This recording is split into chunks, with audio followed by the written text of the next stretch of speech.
Inteligentní ľudia do 3 sekúnd rozpoznajú, ako oddeliť tento prepletený pár bronzových skladačiek, zatiaľ čo nepružní myslitelia by ho nedokázali vyriešiť ani za 3 dní. Toto je starodávna detská vývojová skladačka. Tradičnou metódou by ste sa ju samozrejme snažili vyriešiť cez medzeru. Toto je však veľká chyba. Zaseknete sa, ak sa budete pokúšať zľava alebo sprava. Pri bližšom pohľade je implementácia medzery pôsobivo dômyselná. 2 krídla sa zdajú byť neoddeliteľné a tvoria uzavretý celok. Inteligentnejšie dieťa ju zdvihne cez medzeru a potom potiahne za oba konce. Hoci sa výsledok zdá logický, je sklamaním. Gule na konci tomu bránia, takže sú neoddeliteľné. Ak sa nedajú oslobodiť, ako sa to dá vyriešiť? Tento spôsob myslenia dokážeme zmeniť. V prípade ťažkostí, často v zdanlivo nemožných úlohách, spätné myslenie umožňuje nemožné. Venujte veľkú pozornosť obráteniu bronzovej skladačky s obrátenou logikou. Potom obe kliešte smerujú nahor. Pravé kliešte omotajte zozadu dopredu a ľavé kliešte vete okolo, aby sa medzery opäť zarovnali. Kliešte berte striedavo. Otáčajte krúžky a oddelte ich. Kto ich dá prvý dole, má vynikajúcu inteligenciu.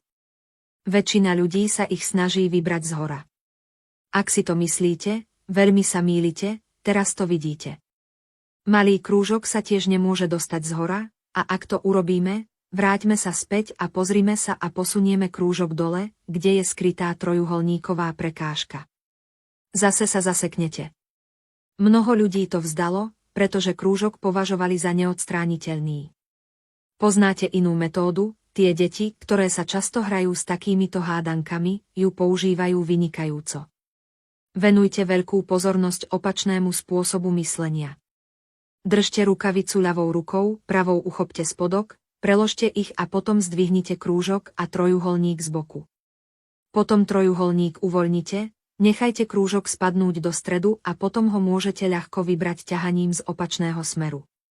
Toto sa nazýva cikcaková cesta. Pri odstraňovaní dlhého prúžku sa zvyčajne prví. Pokusy, ľudia sledujú prúžok pozdĺž koľajnice od stredu a zaseknú sa, ako prúžok odstrániť. Hravé deti často premýšľajú naopak, aplikujú šikovné riešenia, keď prúžok dosiahne tento bod. Choďte naopak priamo na vrchol, potom choďte dole stredom slúčky, aby ste ho mohli úspešne odstrániť. Toto je štvrť otáčky, trik spočíva v odstránení krúžku z kancelárie.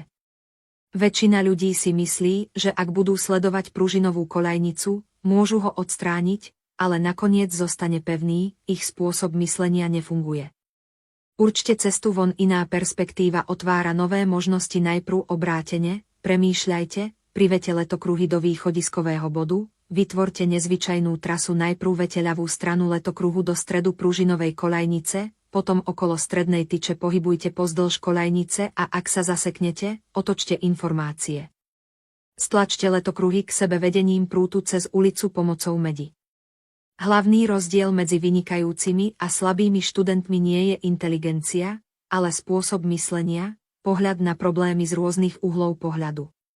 Obdobie medzi 3. a 14. rokom je podľa výskumu zlatým vekom vývoja mozgu a intelektuálneho rozvoja.